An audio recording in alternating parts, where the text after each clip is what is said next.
첫 전화 제가 직접 받습니다. 자타공인 차덕후 저 조코피가 추천하는 장기 렌트와 리스, 코피 빵빵, 취등록세, 보험, 정비, 비교 견적까지 불필요한 지출은 줄이고 필요한 선택만 내리시면 됩니다.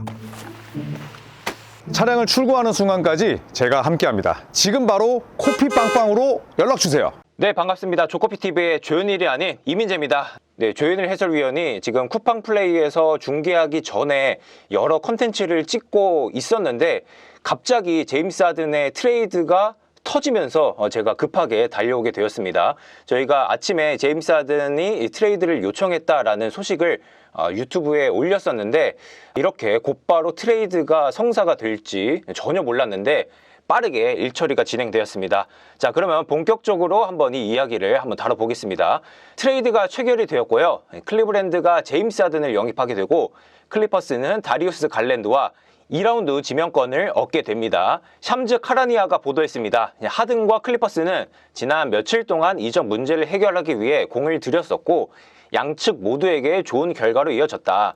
하든에게는 우승 도전을 위한 기회가 주어졌고 클리퍼스는 갈랜드 영입을 통해 팀의 현재와 미래를 모두 챙기게 됐다라고 이야기를 밝혔습니다. 사실 트레이드 루머가 일어난 지 얼마 되지 않았었고 이 트레이드 거래가 이야기된 지는 거의 일주일밖에 되지 않았다고 하는데 빠르게 일처리가 되었습니다. 이제 클리브랜드 입장에서는 젊고 유망한 갈랜드를 내주면서 드래프트 지명권까지 내준 걸 보면은 클리브랜드가 얼마나 이 트레이드에 급했는지를 알 수 있겠고 클리퍼스 입장에서는 어느 정도 언앤필을 띄운 제임스 하든과 결별했기 때문에 나름대로 클리퍼스 입장에서는 결과적으로 좋은 결말이 되었다고 볼 수 있겠습니다. 자, 트레이드한 이유부터 한번 살펴보겠습니다. 자, 클리퍼스가 이번 시즌 출발이 너무 좋지 못했죠. 25경기 동안 무려 6승 21패 너무나 최악이었고 이때 당시의 분위기가 좋지 않다 보니 다수의 핵심 베테랑들이 좌절감을 표출했다고 합니다. 그러면서 구단 프론트는 하든을 비롯해서 존 콜린스, 브룩 로페즈 등의 매물을 잠재적인 거래로 삼으면서 트레이드를 어느 정도 알아봤다고 하죠. 자, 그러면서 하든은 클리퍼스에서의 자신의 미래, 그리고 다른 팀과 잠재적 적합성, 챔피언십 경쟁을 향한 길이 있는지 고민을 했다고 합니다. 특히 8월에 37살이 되는 하든이 이번 시즌 이후 2년간 8천만 달러의 완전 보장 계약을 확보하기를 희망했는데 클리퍼스는 이 제안을 받아들이지 않았다고 하죠. 클리퍼스가 가장 신경 쓰는 부분은 2027년에 셀러리 캡 유동성을 확보하는 것입니다. 대부분의 선수들이 FA로 풀리면서 셀러리 캡의 여유가 확보가 되기 때문에 2027년 이후까지 이 나이 많은 제임스 하든에게 거액의 보장 계약을 제안하는 것은 굉장히 부담스러운 일이었습니다. 이제 하든 입장에서는 클리퍼스에서 최근의 경기력이 좋아졌다고 하더라도 우승 후보냐? 그것도 아니고 그렇다면은 클리퍼스와 장기적으로 함께 동행할 수 있느냐? 이것도 아니기 때문에 팀을 옮기는 게 낫다고 판단했고 결국 트레이드를 요청했다고 볼 수 있겠습니다. 특히 클리브랜드 입장에서는 도노반 미첼 옆에 확실한 플레이메이커인 제임스 하든이 왔기 때문에 어느 정도 더 높은 것을 바라볼 수 있게 되었습니다. 케니 애킨슨 감독 체제에서 지난 시즌 클리브랜드가 가장 많이 신경을 썼던 것은 바로 공격에서의 유기적인 팀플레이였거든요.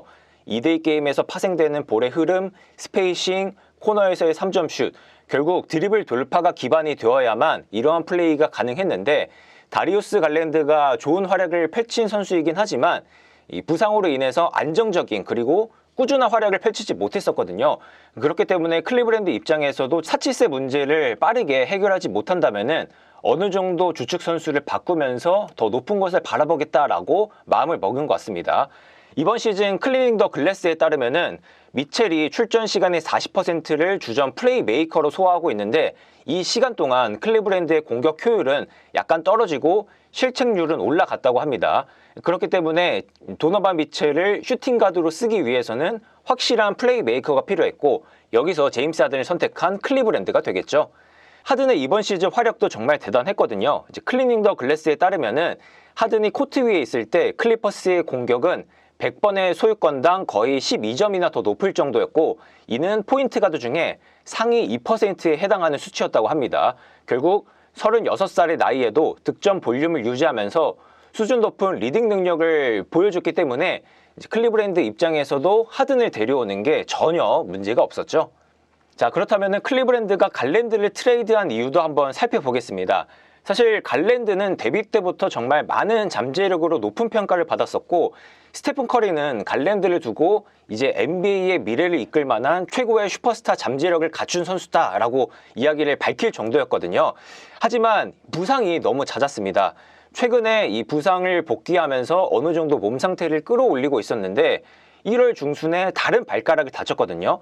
갈랜드가 시즌 전에도 발가락 부상으로 고생했었는데 이번에는 다른 부위를 다쳤기 때문에 더 큰 부상, 그리고 앞으로의 내구성에 대해서도 확실하지 않은 그런 상황이 되었습니다. 미국 현지에서는 한쪽 발가락 부상은 우연일 수 있지만 두 개는 위험한 패턴처럼 보인다라고 이야기를 밝힐 정도였고, 제대로 된 이 컨디션을 유지하기 어렵다라고 클리브랜드는 판단한 것 같습니다. 특히나 이 갈랜드는 큰 무대에서 힘을 쓰지 못하는 모습도 있었고, 부상으로 인해 이 컨디션 조절이 안 되는 모습이 있었죠. 지난 2025년 플레이오프에서도 단 5경기밖에 뛰지 못할 정도로 도노반 미첼에게 부담이 너무나 커졌고, 그러면서 플레이오프 2라운드에서 인디애나 페이서스에 좀 무너지고 말았습니다. 도노반 미첼 옆에 이 갈랜드, 좋은 조각이긴 하지만 수비가 좀 떨어지고 사이즈도 작기 때문에 클리브랜드 입장에서도 좀 고민거리가 컸습니다. 지난 시즌 클리브랜드의 케니 애킨슨 감독이 가장 많이 신경을 썼던 게 바로 외곽 수비거든요. 이 갈랜드의 떨어지는 수비와 사이즈 문제가 계속 되다 보니까 상대 팀들은 갈랜드를 의도적으로 헌팅하는 모습들을 많이 보여줬습니다. 이러한 내구성과 수비 문제가 거듭되면서 이 하든을 영입하게 된 클리브랜드인데, 물론 하든도 수비가 그렇게 뛰어난 선수도 아니겠고 노쇠화에 따라서 수비 활동량도 많이 떨어지긴 하겠죠. 하지만 어느 정도 사이즈를 통해서 버텨줄 수 있는 힘도 있겠고, 여기에 키온 앨리스와 데니스 슈러더를 데려왔기 때문에 나름대로 외곽 라인에서 어느 정도 다재다능함을 갖추게 된 클리브랜드거든요. 자, 그렇기 때문에 제임스 하든을 영입하는 게 과감한 도박일 수 있겠지만 나름대로 충분히 도전해볼 만한 그런 가치가 있다고 여겼던 것 같습니다. 자, 그렇다면 두 팀의 트레이드가 완료가 됐고 이후에 수속 움직임은 있을까? 이 부분을 한번 살펴봐야겠죠. 일단 가장 먼저 이 크리스 폴을 떠나보내는 것에 초점을 맞추고 있다고 합니다. 크리스 폴은 여전히 이 클리퍼스와의 동행은 어려울 것으로 보이고 팀을 떠날 가능성이 높은데, 사실 나이가 많고 꼰대 기질을 어느 정도 보여줬기 때문에 크리스 폴을 트레이드로 데려가기는 좀 쉽지 않을 거란 말이죠. 그래서 클리퍼스도 트레이드를 모색하다가 안 된다면은 웨이브를 통해서 크리스 폴과 결별하는 것을 가장 신경 쓰고 있다고 밝혔고요. 여기에 크리스 폴을 떠나보내게 된다면은 코비 샌더스와 조던 밀러, 이 두 명의 투웨이 계약자를 정식 계약으로 전환을 하겠다고 밝혔습니다.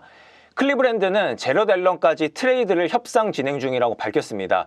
지금 제임스 하든을 영입하게 되면서 그대로 로스터의 연속성을 가져가는 게 아니라 제럿 앨런까지 트레이드를 하겠다라고 이야기를 밝혔거든요.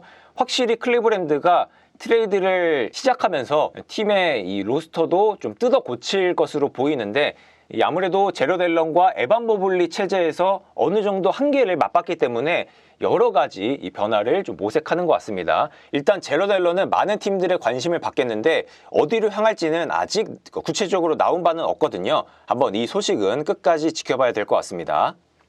자, 그래서 트레이드 평점도 한번 살펴보겠습니다. 근데 클리브랜드는 별 4개를 주겠습니다.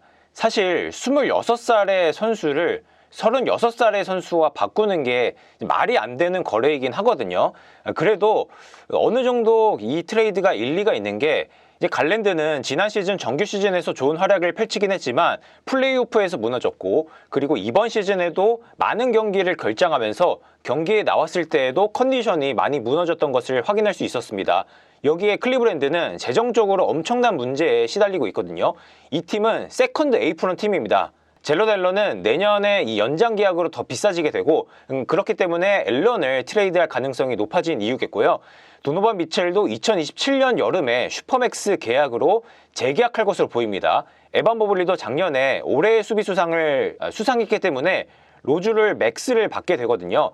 결국 이 클리브랜드가 갈랜드에게 맥스를 지불할 여력이 없었어요. 이번 시즌 이후에도 원래 맥스 계약이 2년이 더 남았었기 때문에 이번 오프 시즌에 연장 자격을 얻게 되었거든요. 자, 이번 시즌 트레이드 시장을 보면은 키가 작고 공격력에 어느 정도 몰빵이 된 선수들의 가치는 그렇게 높다고 볼 수 없겠습니다.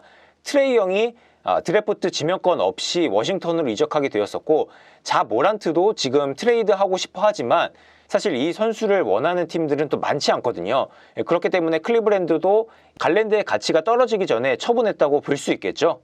하든의 단점은 분명하긴 하지만 그래도 갈랜드보다는 내구성 있게 꾸준히 뛸 확률이 높아 보이고, 여기에 빅맨들을 잘 살려주는 하든이 있기 때문에 클리브랜드가 하든을 선택한 이유는 분명해 보입니다.